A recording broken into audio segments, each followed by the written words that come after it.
You guys ever hear the saying, both things can be true? That's exactly what took place last night. The refs screwed the Steelers over with a bunch of their BS calls, but also the Steelers screwed themselves over with their first half turnovers. Both things can be true. It's all a part of the story of the game. A part of it, but not the whole part. One part of it was, the refs were giving Bills favorable calls. They weren't calling the penalties that should have been against the Bills in favor of the Steelers. A lot of that going on, particularly in the second half. But another part of it was that the Steelers hurt themselves with the stupid stuff that they were doing in the first quarter and the first half. Pickens had his thoughts about the refs yesterday in his post-game press conference. And I appreciate him saying this. I really do. It's the last game of the season. It's over. Why not say what's really on your mind? I appreciate it. Pickens is just one of us after the game. Like, man, refs weren't it. That's on my mind right now. The first part of this quote, they're like, what's on your mind? He's like, the refs, the refs, the refs. The refs, the refs, the refs. Because you can't play the Bills and the refs just politically. When you guys go back and watch the game, watch the refs. And I even did some extra research yesterday after I did my initial post-game reaction, that stream. Shout out to anyone that stopped by and was tuning in. But I might have even been a little light on what took place, because as I'm seeing the reaction come in from not only Steeler fans, from people around the league, NFL pundits, NFL fans, just general NFL accounts on social media, they also thought that the Steelers were getting hosed by the refs and everything was being called in favor of the Bills. You had, I already brought up this last night, the back-to-back holding / pass interferences on the final drive that wasn't called. The one to Jaylen Warren, third down, Pickens on fourth down. And one of you guys brought it up in the comments, and I had to go back and check. The Josh Allen fake slide, that was actually real. I didn't see it in the moment, but whenever you break it down, dude was slowing up like he was about to slide, which caused our defenders to slow up on their part. And then Josh Allen took advantage of that and then wheeled it down for the touchdown. What are we doing there? Now, I'm not saying the refs were supposed to call anything in the heat of that moment. That's more of a NFL global scale type of issue. Like, what are we going to do here? You can't have it both ways, because then late in the game, you call Miles Jack for illegal hit or whatever it was, roughing, unnecessary roughing. I don't know what it was. The actual slide that Josh Allen took, Miles Jack hit him, but he obviously let up, wasn't trying to. It was so bang, bang. What are we doing there? Because if Miles Jack doesn't try to make sure that Josh Allen is down, you may have a result that took place in the second quarter where Allen houses one for 52 yards. Can't have it both ways. Eric Rowe getting held on that Josh Allen fake slide. I thought I was the only one. Whenever I was watching the game over my buddy's house, I was like, are we not going to call that hold that took place at the line of scrimmage? But I'm seeing a lot of people backing my eyes and what I saw on that too. You just look at the screenshot. Not only Eric Rowe getting held, but I think the guy on the other side, was it Marcus Golden? He's getting held as well.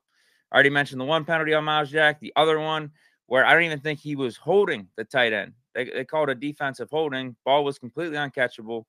The no call on the unnecessary roughness on JPJ, the behind the back hit, and then the soft call on Dan Moore. I don't know, man.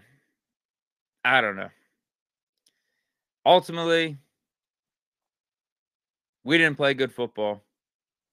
Ultimately, I don't know if those calls change the direction of the game to where the Steelers actually win, because we're talking about a call being made or not being made, and then what takes place after. We're talking about hypotheticals, because the Steelers, whether a call is made or not, still have to execute with the remaining time left. But at the same time, it was a part of the story. It was a part of the game. We did get it within one score, 24-17. If some of these calls go a different direction, do we have a better chance? Does the game play out a little bit differently? We don't know, but it was part of the story of the game. And Pickens ain't lying here. I'll tell you that. Pickens ain't lying. But ultimately, it comes down to the Steelers not playing good football from start to finish. We picked it up in the second half. Credit to Mason. Credit to the team for their fight and bringing us back in the game. And big credit to Mason. I'm going to talk about him later because that's going to be a point of discussion. Should Mason Rudolph come back? Will Mason Rudolph come back? He had some things to say in his post-game press conference. But credit to him, man. He didn't waver. Like, he was a big reason why we were able to get it within one score. Had a little bit of a rocky start, but he stayed with it, man. He really did. Let me get this off my screen. Let me go to the chat. Stoogie McLean says, "Sup, Deke?" What's good, bro? Diggs also taking a sip out of our Gatorade bottle. Should have been flagged. Ref was right there. Yeah, they were blind. They were blind for the calls that were going to go against the Bills. Really were quick to swallow their whistles on those. But for the Steelers, we're quick to blow the whistles. Like, that happened. That happened. I don't want to get into all the excuse making. It was a part of the game. It is a legitimate commentary on the game. And it's not just Steeler fans. It's not just because I'm a Steelers guy. People around the NFL, objective, third-party viewers are saying the same thing. They still think that the Bills played a better game all around than the Steelers. Like, we shot ourselves in the foot. We had the 2 turnovers. At the same time, if some of these calls go a different direction, who knows? Who knows? But yeah, again, we're talking about hypotheticals and things that did and didn't happen. Jacob Leroy. I feel like those wouldn't matter as much if we don't get ourselves into that hole. But even so, great comment. Yep, both can be true, right? That's what I said at the beginning. Both can be true. Steelers screwed themselves. Didn't play the best brand of football that we needed to get out of that stadium. But also, the refs were not good. They had an impact on the game. They had an impact to how it played out. I don't know if it changed the result. So that's why we're not going to belabor on it too much more after this. I just appreciated Pickens saying it after the game. He'll take the fine. He'll take the hit. Season's over, though. He got what he wanted to off his chest. I appreciate that. I do. Pickens a real one. Stoogie McLean. Yeah, as time goes by, the worse I think the refs were in our game in particular and just in the NFL recently. Over the last 2-3 years, I think we've hit a point in 2023, now 2024. This is some of the worst reffing I've seen in my lifetime. And it's not all on the refs. It's on the NFL for changing the rules the way that they have, favoring a lot of things in the offense's direction. You know, some of these roughing the passer calls are absolutely egregious. Just too much impact from the refs' calls is happening on these games that we're seeing week in and week out. I think it's at a point where, yeah, people are getting fed up. They don't want to see teams go up against the refs. They don't want to see the refs be the big storyline as they invest 3.5 hours of their time watching football. Stoogie McClellan says, O-line had a bad final game. It sucks. They were on a good run there. Yeah, that was probably their worst game we've seen in a minute. Probably like the last month or so. Picked a bad time to do it. Picked a real bad time to do it. Wasn't optimal in the pass protection, and the run blocking took a major step back, and which is why we've probably had one of our worst running games as a team in a minute too. Probably in the last like 5-6 weeks has been one of our worst games on the ground. Let me get back to just stuff that happened since yesterday's game ended. I have probably like 4 or 5 points that I'll pull up just like I did with that Pickens quote, and we'll just roll throughout the stream like that. The big one, I let off with Pickens. I probably should have let off with this one because this is the biggest thing that happened since yesterday's game ended. Mike Tomlin walks off the press conference. Final question was from Brooke Pryor. She didn't even get to finish her question either. She said, hey, you have 1 year left on your contract. Tomlin heard that, made a beeline out of there. I like this take from Mark Caboli, though. When asked about his future, Mike Tomlin walked out of his press conference. I've covered him his entire career, and this is how I read that. It's 10 minutes after we were eliminated from the playoffs and our season ended, and you asked me this. He goes on, maybe I'm wrong, but I don't think I am. I'm with Caboli on this one. I get why the question was asked, but also I get why Tomlin did what he did too. I think it was more out of frustration, how the season ended, and bringing up something he has no desire in answering right now, heat of the moment. Because I don't think he's made any inclination. Tomlin, he himself, has made any inclination that he wants to stop short of his contract and leave the Steelers here. Because we know the rest of his deal is for the 2024 season. He has one more year left. He has made no inkling of that. He has made no hint that he's willing to not coach the Steelers for another year. It's been rumors and reports that are popping up from a bunch of media sources, but Tomlin himself has not brought that up. Fair question, but I also get why Tomlin responded the way that he did. Could he just said no comment instead of walking out? Maybe, but this is the way that he handled it. I'm more on Mark Caboli's side and what it means. I just feel like he's frustrated with how the season ended and had no desire of entertaining a question like that. Now, I will say this. There are rumors. There are reports from guys like Schefter, Ian Rappaport, et cetera, that pertain to Tomlin and whether or not he wants to continue as the Steelers head coach. Basically, they're saying it's up to him if he wants to be back for this final year of his contract. Steelers, they're more than willing to have him back, but Tomlin may view some broader options, like taking a year off from the NFL, maybe getting into media, maybe going and coaching another team, taking on a new challenge. Like, all that is out there. So we are going to need an answer from Tomlin or from the organization on what the coaching direction is here pretty soon. I would say within the week, because there are hot coaching candidates out there. Mike Vrabel, Jim Harbaugh, Bill Belichick, just to name a few. We can't miss out on that. If Tomlin is actually seriously considering moving on from the Steelers and wants a fresh start, whether it is in media, whether it is in coaching, or he just wants a year off, whatever it is, we're going to have to figure that out sooner rather than later, because we don't want to be held empty-handed here in our coaching search. My thought is Tomlin's going to be back 2024. I want him to be back, and I get it. The defense for Tomlin right now is going to be falling on deaf ears, and I don't even want to talk about it because there's the stats out there where this is what our 5th straight playoff loss. In our last 5 playoff games, we've been outscored in the first quarter 66-0.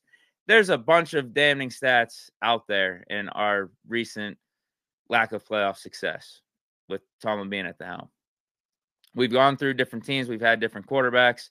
But the thing that has been constant is Tomlin has been the coach, and we have suffered some poor playoff performances recently. Like, that has been the constant. There's no denying that. Now, you could get into some nuance with some of these games. I could talk about the Bills game yesterday and say, hey, listen, Mason doesn't throw that pick in the red zone and Pickens doesn't fumble it. It's a different ball game. I don't think Mason throwing a pick and Pickens fumbling is on Tomlin. Tomlin is not controlling Mason Rudolph and is not controlling George Pickens. Now, could we have been better on defense in response to those failures? Yeah. Yeah, there was definitely miscommunication happening. How much is that on Tomlin? How much of that is on the players? Who knows? Tomlin is at the head of all of it. The results are what the results are, and he deserves blame for sure. But at the same time, I will say again, the non-losing season record is nothing to sneeze at. That record has Tomlin in the mix with all-time greats. I think it's him, Belichick, and another coach that is in the Hall of Fame that have accomplished this feat. We know with Tomlin as the head coach, we are always going to be in the mix. We do need to take it to the next level, though. So I think the most organic thing to do, the most natural thing to do, the most common sense thing to do is to let Tomlin ride out the rest of his contract, see how next season goes. If it's more of the same, then you have the serious discussion. But what if it gets turned around? What if, let me pose up this question.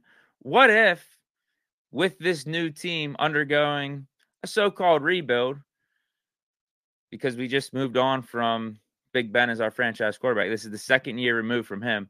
What if yesterday was just a step going in the right direction? What if this is the playoff experience we needed? The young core starting to pull together, starting to figure out, okay, this is what it takes to win. We do got to take it a next step. We'll learn from these failures. What if like that's the direction we're going, as opposed to staying in this purgatory? I get it. It feels like purgatory right now. It truly does. Like, okay, this again. Cool. We got in the playoffs, regular season, not losing record, blah, blah, blah. But then we get bounced in the playoffs like we did. This one feels different, and that's why I brought up the question. What if this is actually a step in the right direction of our rebuild and getting back to where we need to be? This game felt different. This wasn't blowout, game over. This was, okay, we screwed ourselves. We're down 21-0. Oh, we're fighting back. Oh, one-score game. We're very much in this. We're playing toe-for-toe with the Bills right now in the second half. We don't do stupid stuff in the first half. We're right in this. We compete with them. And people are talking about the Bills today like they're legitimate Super Bowl contenders.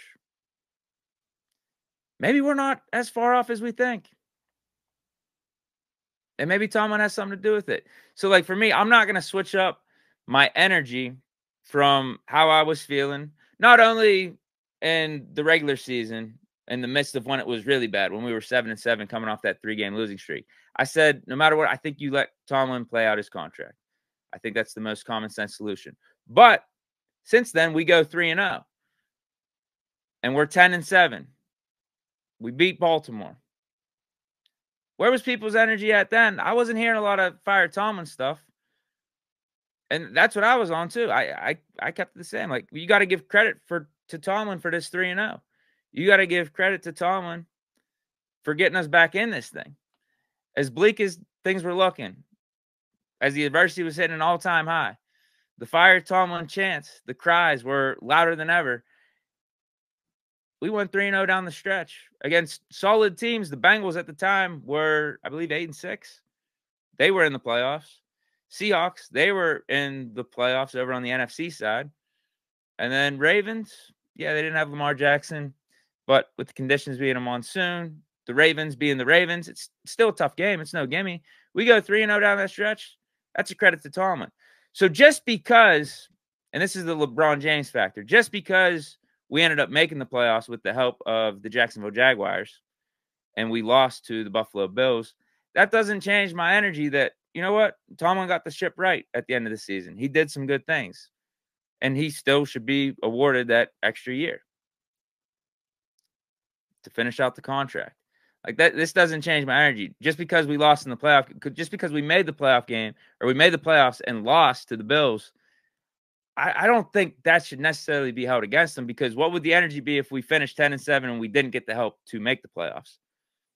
Right? It's the LeBron James factor. People hold it against LeBron James for making it to the finals and losing, as opposed to not making the finals at all.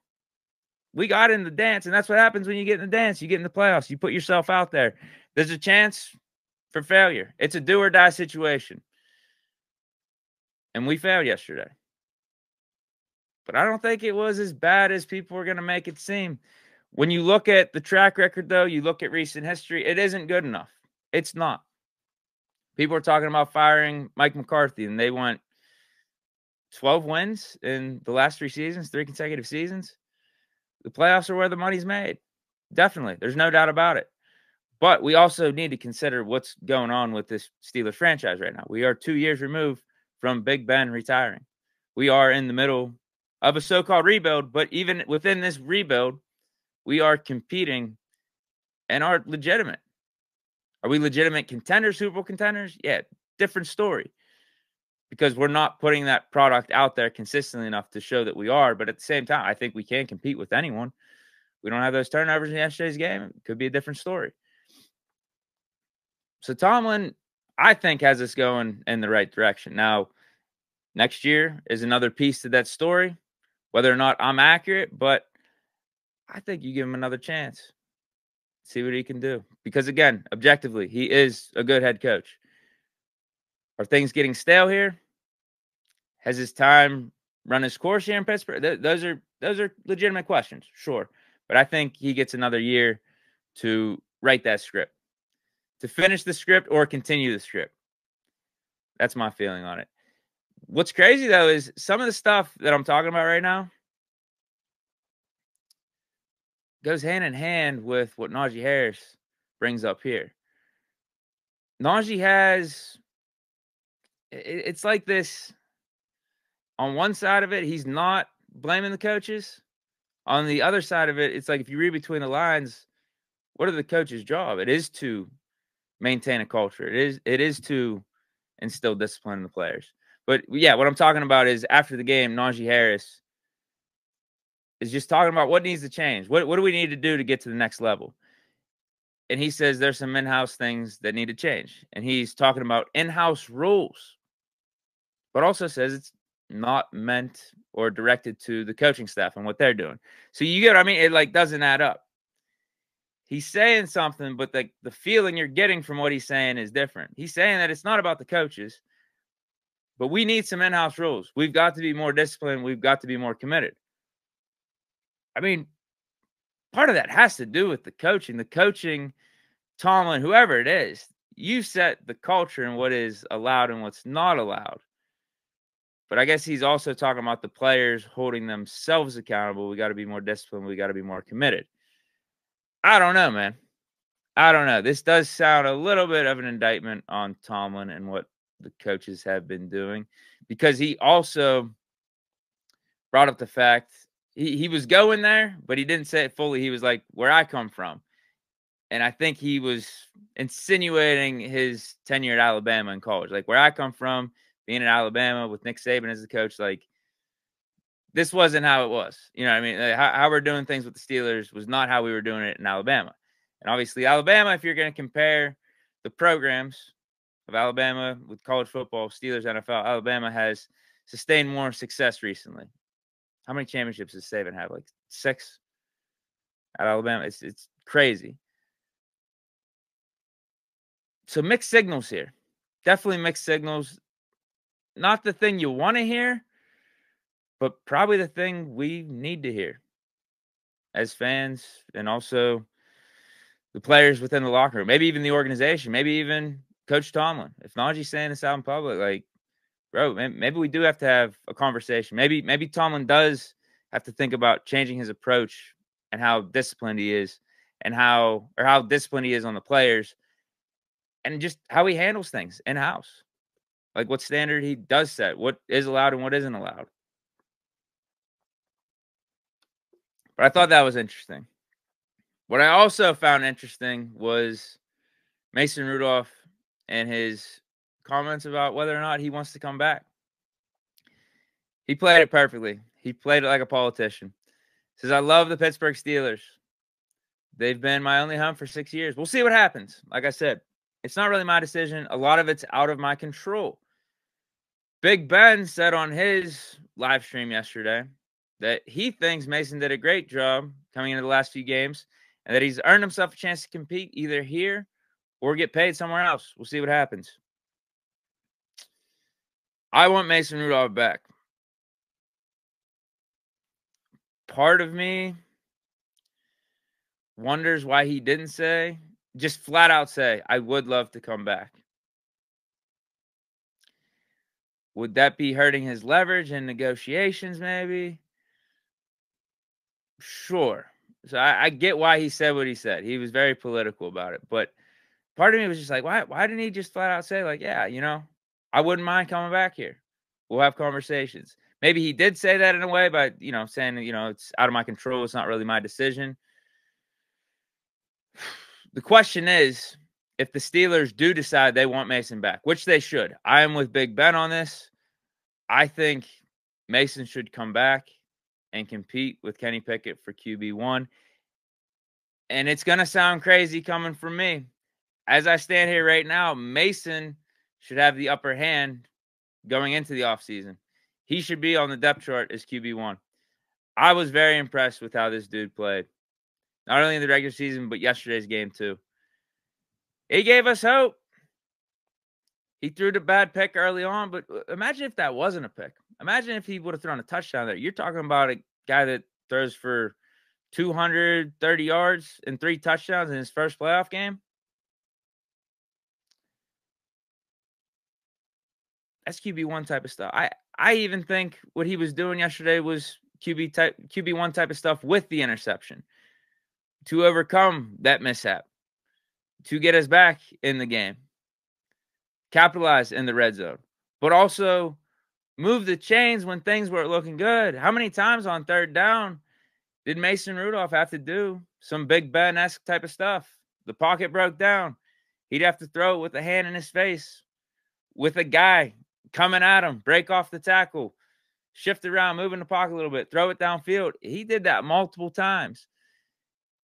And those plays mattered in getting us back in the game, because if we don't convert on those third downs, it's pretty much over. Like, we need to score almost every possession we had the ball in that second half. And we did. We got it to the point where we were only down 1 score. Mason Rudolph was a big part of that. So I got to tip my cap for how the dude played.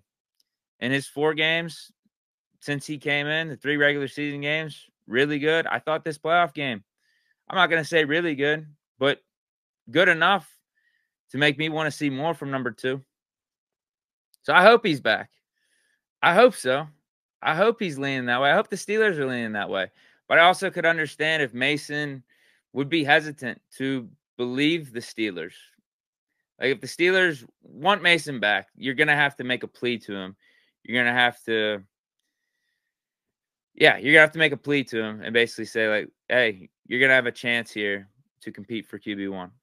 It's going to be you and Kenny Pickett. We're going to cut Mitch. Maybe we'll draft the guy late. But it's going to be your job to lose, or you're going to have an equal opportunity to win the starting job. I could see why Mason would be hesitant, or why he may not believe what the Steelers are selling.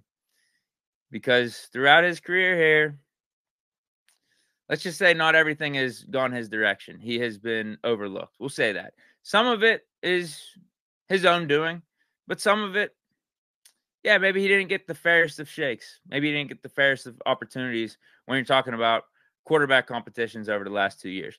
Now, what can you do if you're him after that 2019 season, right? How everything played out, you get benched for Duck. Big Ben comes back and plays 2 more seasons. What are you going to do there? Like, we're not talking about fair shakes or anything there. If Big Ben comes back and wants to play football, Big Ben is the starting quarterback. It is what it is. You're the backup. There is no competition. There's none of that. But in terms of the competition between him, Mitch, and Kenny, maybe he didn't get the fairest of shots. I don't know. I wasn't there in the offseason. I wasn't there in training camp. I heard Mason was doing some decent stuff here and there. But in the preseason, you saw what it was.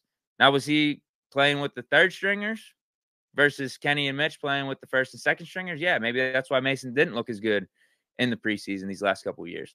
So that's what I'm saying. You look at it and say, maybe we didn't give Mason the fairest of shakes to be QB1. Maybe we had our minds made up. No matter what, first season, we're going to go with Mitch to start off. We signed him to this contract, and then Kenny's going to get the next chance after that.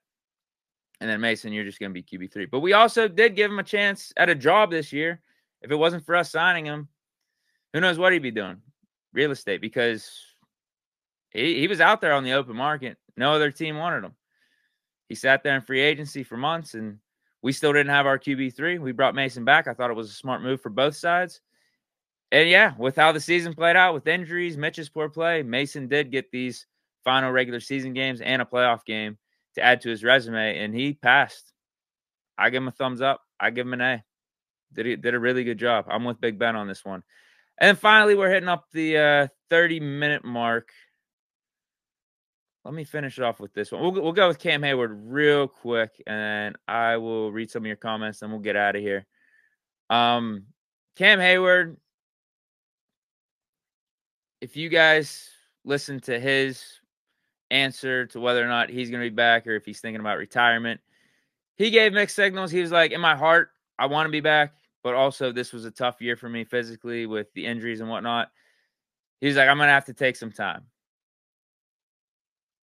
I think he does want to be back. I think it's going to depend on how this offseason goes with his rehab. Although, is he going to have – when's he going to have to make a decision? He might have – like Tomlin, he might have to make a decision sooner rather than later, because if you look at his cap hit for next year, I thought 2023 – for whatever reason, I thought 2023 was the last year on his deal, but I was wrong. It's 2024. $22 million on the cap hit. That's too much. Flat out, that's too much for what Cam Hayward's given us at his age right now. Dead cap, $6 million. So if Cam's going to want to come back, I think it's going to have to be at a discounted rate. I think the Steelers and him are going to have to negotiate something, whether it's a restructure, we cut him, he comes back. Who knows? Who knows? But at $22 million, I don't think it makes sense for the Steelers to have Cam back. Let's get that cap hit down to like in the teens. I think that's more sensible. He's getting up there in age. You see he's going to be 35 for 2024. You appreciate everything the dude does, but also we understand that this is a business. You got to make right decisions for the organization. And I think having Cam back at $22 million wouldn't be the wisest of moves. Now, I do want Cam back. I do. I think Cam at this point can be like our Jerome Bettis back in like 03, 04. That veteran guy, maybe he's not as good as he once was, but he could be good once as he ever was throughout stretches. But yeah, that was the response that he gave. He was like, you know what? I do want to come back. I want to get this Super Bowl, not giving up hope on that, but also these injuries have taken a toll. I got to see how I'm feeling. But that cap hit's definitely going to play a big part of not only like Cam, obviously he'll take that contract as is, right? But I think it's going to factor into how the Steelers feel about Cam coming back. Let me read some of these comments and then we'll get out of here. I was going to do the unrestricted free agents. I was going to go through the list of that and say, do we want this guy back? Do we don't want this guy back? The big name on the unrestricted free agents is Mason Rudolph, though. I think that's probably the biggest name. And you know my answer. I want Mason back. And it does sound crazy coming from me. I'd give him the edge over Pickett. Right now, as we sit here right now, I'd give Mason the edge over Pickett as QB1 for 2024. It sounds crazy, but I really like how the guy played. Maybe that's another podcast or another stream for another day where we could break down Mason versus Kenny. What have each of them done? Why I like one guy over another? What each player does well or better than the other? Like that could be a whole different conversation. But right now, I'm leaning Mason over Kenny.